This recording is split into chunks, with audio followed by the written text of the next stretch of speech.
Assalamualaikum warahmatullahi wabarakatuh. Saya Yasmin dengan NIM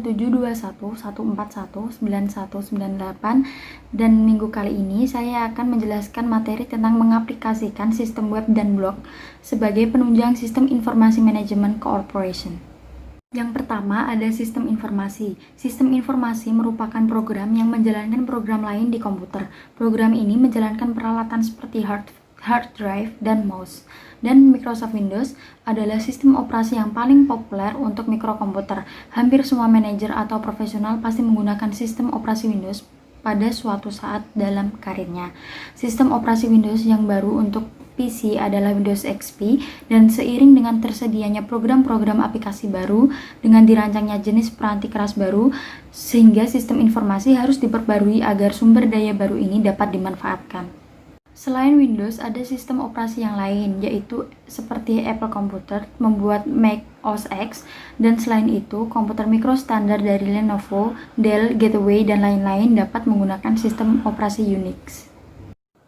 Selanjutnya ada peranti lunak aplikasi. Jadi kebanyakan manajer dan profesional menggunakan kelompok produk Microsoft Office untuk menyelesaikan tugas-tugas mereka. Karena komunikasi merupakan tugas penting di semua organisasi, jadi penting untuk memahami bagaimana peranti lunak aplikasi berkaitan dengan para pengguna yang spesifik dan aman dari berbagai ancaman. Jadi ada 4 langkah. Yang pertama identifikasi, yaitu seperti menentukan versi peranti lunak aplikasi pada komputer.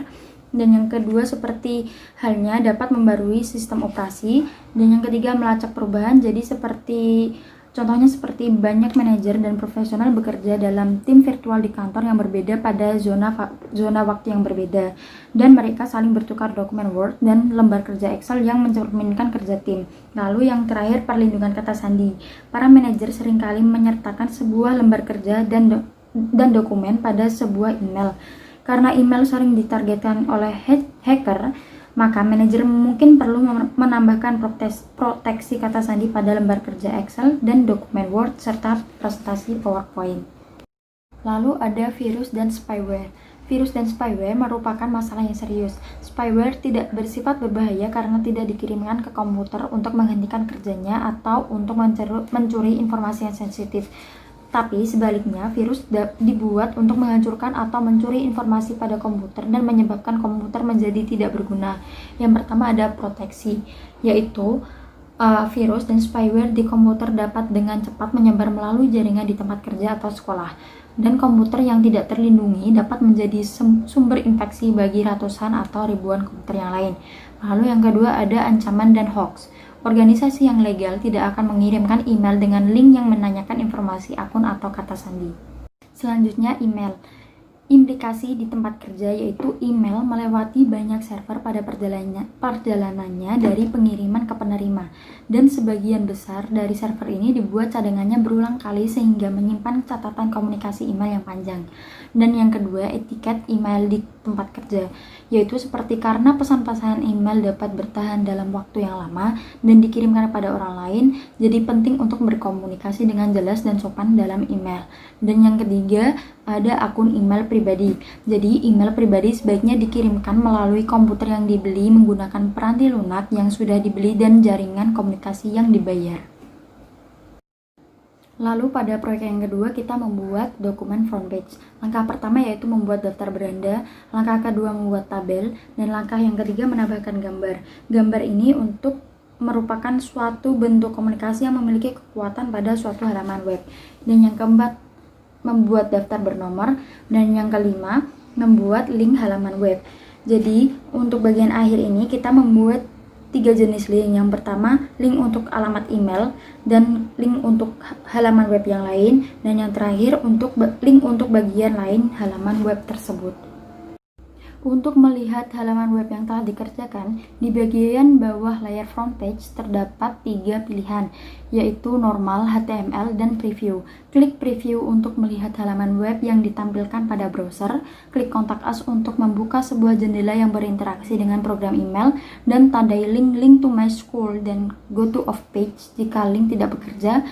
Jadi kembali dan pilih tab normal. Dan untuk kelebihan dan kekurangan front page, kebanyakan orang merasa mudah menggunakan front page untuk membuat halaman web. Tetapi front page harus membuat berbagai asumsi dan default untuk membuat sebuah halaman web. Jadi kelemahannya adalah kode HTML yang dihasilkan tidak efisien. Pada proyek yang ketiga, contoh yang kita gunakan adalah yaitu membuat dokumen notepad yang akan disimpan dalam bentuk HTML dan nama perusahaan Pizza University ditampilkan secara jelas di bagian tengah diikuti penanda sebelum masing-masing lokasi. Setelah itu ditampilkan di mana harga-harga pizza berikut, topping, dan ukurannya ditulis. Bagian-bagian dari dokumen HTML tersebut yaitu ada dua bagian, yang bagian kepala memberikan informasi mengenai peranti lunak browser web dan bagian tubuh memberitahukan apa yang dilihat oleh pengguna layar. Dan untuk membuat dokumen notepad, langkah pertama adalah buka notepad, kedua bukalah menu file, ketiga atur pengaturan kertas, dan yang keempat tambahkan catatan header dan footer. Untuk melihat halaman web tersebut, kita tidak perlu menutup program Notepad. Program ini dapat tetap terbuka ketika melihat file dengan browser web. Bukalah browser web dan pilihlah perintah file diikuti sub perintah open. Ketikkan nama file atau browse untuk menemukannya dan klik tombol OK. Halaman web akan terbuka pada browser lain. Dan kelebihan dan kelemahan penggunaan Notepad adalah HTML cukup mudah dipelajari dan kekuatan manajer terletak pada bakat bisnisnya dan bukan pada keahlian membuat kode HTML.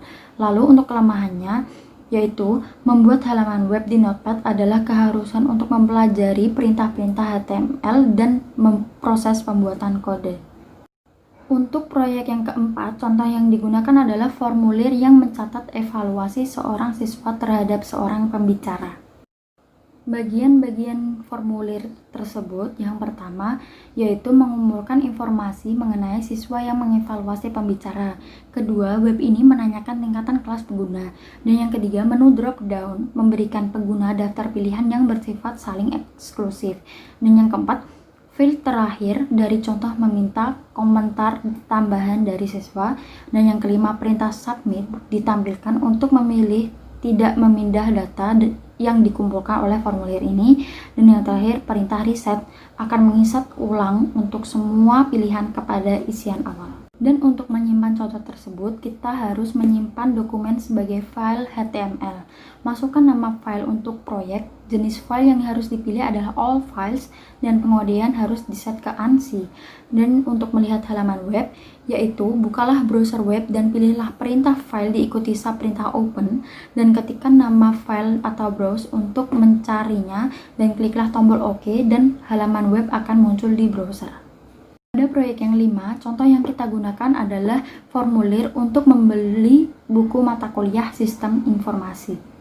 Dan bagian-bagian formulir tersebut, yang pertama yaitu permintaan akan nama dan alamat email, kedua menanyakan mata kuliah yang diambil mahasiswa, ketiga menanyakan apakah mahasiswa tersebut lebih menyukai buku bekas atau baru, keempat menanyakan apakah mahasiswa tersebut ingin membeli study notes atau presentation slides, dan yang kelima meminta komentar tambahan dari mahasiswa, keenam perintah submit untuk memilih untuk tidak menindak data yang dikumpulkan oleh formulir, dan yang ketujuh perintah reset untuk menginsert ulang semua pilihan kepada isian awal yang diberikan dalam perintah HTML.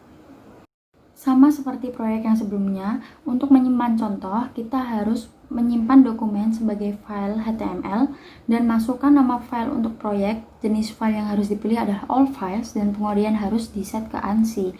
Dan yang untuk melihat halaman web, kita membuka browser web dan pilihlah perintah file diikuti sub perintah open, ketikkan nama file atau browse untuk mencarinya, dan kliklah tombol OK, dan halaman web akan muncul di browser. Sekian presentasi dari saya, kurang lebihnya mohon maaf. Terima kasih. Wassalamualaikum warahmatullahi wabarakatuh.